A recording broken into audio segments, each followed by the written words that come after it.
নমস্কার বন্ধুরা, আমি মধুমিতা। আজকে আপনাদের সামনে নিয়ে চলে আসছি আরেকটা মজাদার ভিডিও। সেটা হচ্ছে কচু ডাগা দিয়ে ইলিশ মাছের মাথা। আপনারা অনেকেই খেয়ে থাকেন আর খেতেও খুব ভালো হয়। আপনারা দেখুন আমি এই রেসিপিটা কী করে করি। গরম হয়ে গেছে, এখন আমি দিয়ে দিলাম জল। দিয়েছি এই ডাগাগুলো সেদ্ধ করার জন্য আমি জলটা দিয়েছি। আপনারা দেখুন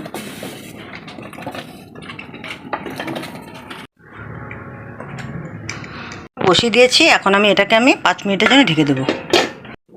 বন্ধুরা, এবার আমি ঢাকনাটা খুলে দেখবো কতটা সেদ্ধ হয়েছে। দেখুন বন্ধুরা, সেদ্ধ প্রায় হয়ে গেছে। এখন আমি এই ডাগাটাকে নামিয়ে জল ঝরিয়ে নেব।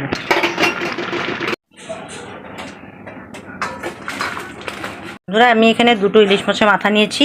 এই মাথার উপর আমি দিয়ে দেবো হলুদ গুঁড়ো আর সাথে দেবো নুন। মেখে নেব। বন্ধুরা, এখন আমি দিয়ে দেবো কড়াতে তেল, পরিমাণ মতো সরষের তেল। এখন আমি মাথাটাকে ভেজে নেব।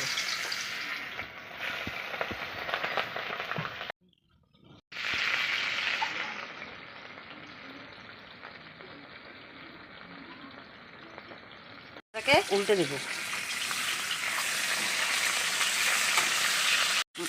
ইলিশ মাছের মাথা ভাজা হয়ে গেছে, এখন আমি নামিয়ে নেব। আপনারা যে তেল বেঁচেছিল সেই তেলের উপর দিয়ে দিলাম আমি একটা তেজপাতা আর দিয়ে দিলাম গোটা সাদা জিরে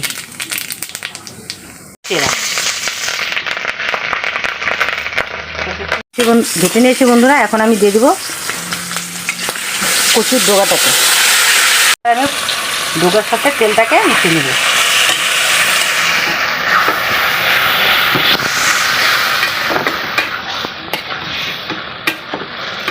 বন্ধুরা, দিয়ে দিলাম এখন কচু ডাগার উপরে পরিমাণ মতো নুন, হলুদ গুঁড়ো।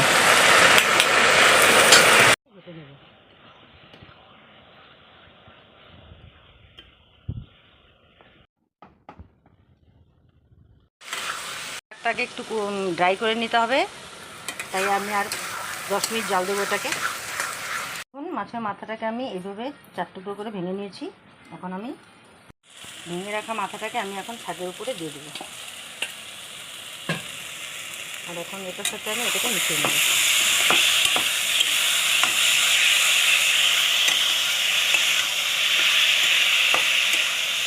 বন্ধুরা, 10 মিনিট হয়ে গেছে। আর দেখুন এখন সুন্দরভাবে হয়ে গেছে, ড্রাইও হয়ে গেছে, শুকিয়েও গেছে, আর একটা সেন্টও বেরিয়ে গেছে। এই দেখুন কতটা সফট হয়ে গেছে। এখন আমি নামিয়ে নিলাম। বন্ধুরা, এই ইলিশ মাছের মাথা দিয়ে কচুর ডাগা আপনাদের কেমন লাগলো রেসিপিটা অবশ্যই কমেন্টে জানাবেন। আর যদি ভিডিওটা ভালো লেগে থাকে তাহলে অবশ্যই লাইক, শেয়ার, সাবস্ক্রাইবটা করে দেবেন। আর ফেসবুকে গিয়ে আমার পেজটাকে ফলো করে দেবেন। সুস্থ থাকবেন, ভালো থাকবেন, আর দেখা হচ্ছে নেক্সট ভিডিওতে।